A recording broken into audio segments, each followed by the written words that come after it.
3. Pinocchio studied hard for a whole year. He did not quite enjoy it, but he earned the respect of all his classmates except Candlewick, the laziest, naughtiest boy in the school. Pinocchio took quite an interest in him. One day the Blue Fairy told Pinocchio, "You have done well. Complete one more day of school and you shall cease to be a wooden puppet." Pinocchio ran to tell Candlewick. Not finding him at home, Pinocchio looked and looked until at last he spotted a rascal hiding on the porch of a peasant cottage.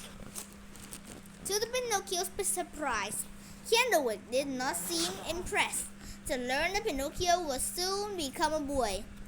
Candlewick was more interested in his own plot to run away that very night to an island called the Land of Toys. "Come with me, Pinocchio," he begged. At first Pinocchio declined, saying, "No, never." Then Candlewick told him more about the place. "There are no schools," he said. "No masters, no books, no studies." Thinking of all the hard work he'd endured and promised of more behind, Pinocchio considered the offer. Just then, I heard the sound of a distant trumpet. "Here it is!" Candlewick shouted. Up pulled a very strange coach, pulled by 12 pairs of donkeys. Candlewick leaped inside, holding the door open. He cried, "Come along, we shall have such fun." Pinocchio sighed and finally jumped in.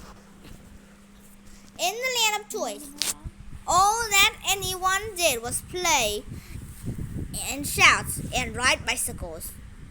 For 5 whole months, Pinocchio and Candlewick cavorted.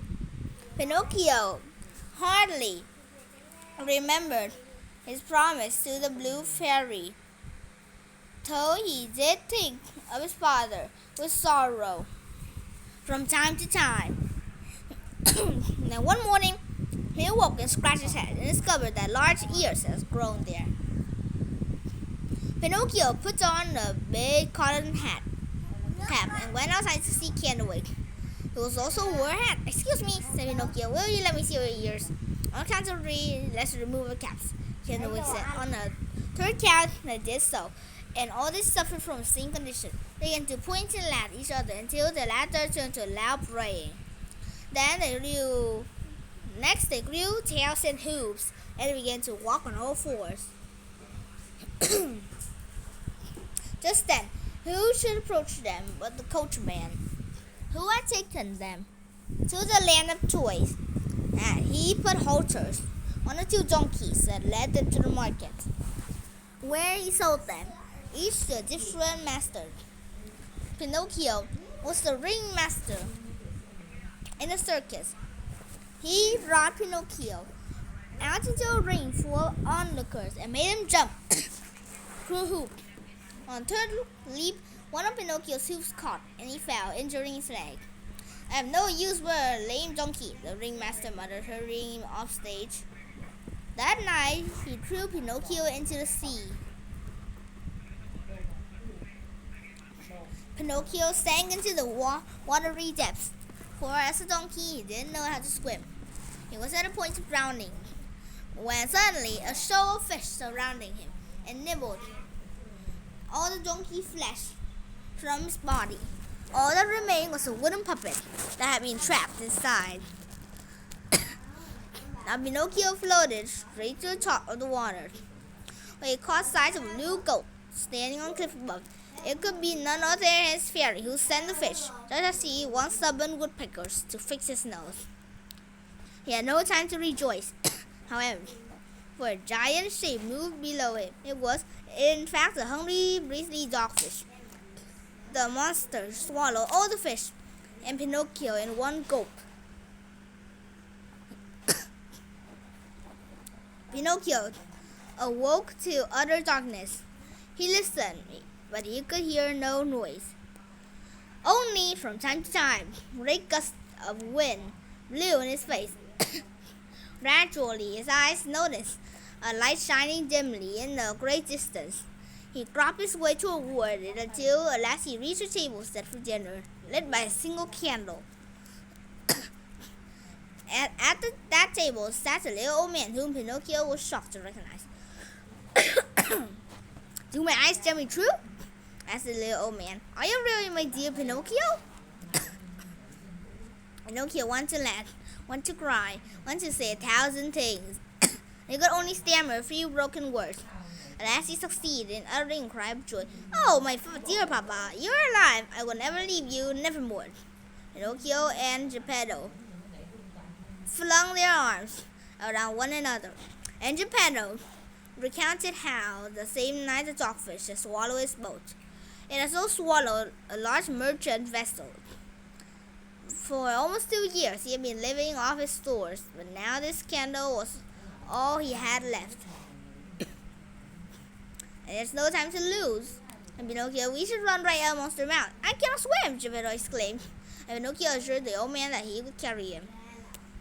Pinocchio led Geppetto up the throat and down the tongue of the dogfish. This happened, the sea monster slept with his mouth open. They could see the water and the moon outside between his teeth. Pinocchio put Geppetto on his back. They leaped from the dogfish mouth, and Pinocchio swam all the way back to the mainland, dragging his papa to shore. Geppetto scratched his leg and spread his stand, but Pinocchio offered his arm, saying, "You walk very slowly, like the ants." They wandered for hours in search of shelter, until at last they arrived at a farmhouse. The farmer who lived here knew of them and welcomed them to stay if they would earn their keep. From that day onward, Pinocchio rose early and worked as hard as he could. And he wasn't helping work on the farm. He was looking after his father, whose health was not good. Soon, Pinocchio hardly noticed the effort. He began to make baskets each night after supper to sell. And he had saved 50 pennies. Pinocchio went to the marketplace to buy himself a coat. On the way, he met a big snail crying out to meet him. "I am servant to a fairy of blue hair," she said. "My lady had fallen ill, and she had not even enough to buy herself a mouthful of bread." Without thought, Pinocchio gave the snail all his pennies to help the blue fairy. That night, he made extra baskets to sell for her. When at last he collapsed into sleep, he dreamed of a fairy who smiled and said, "Bravo, Pinocchio! Your kind heart has prevailed. Your reward shall be a good and happy life." And Pinocchio awoke. He was back home in his own sweet bed. He hopped out and went to stood for a mirror. Looking back, he was not a puppet, but a boy.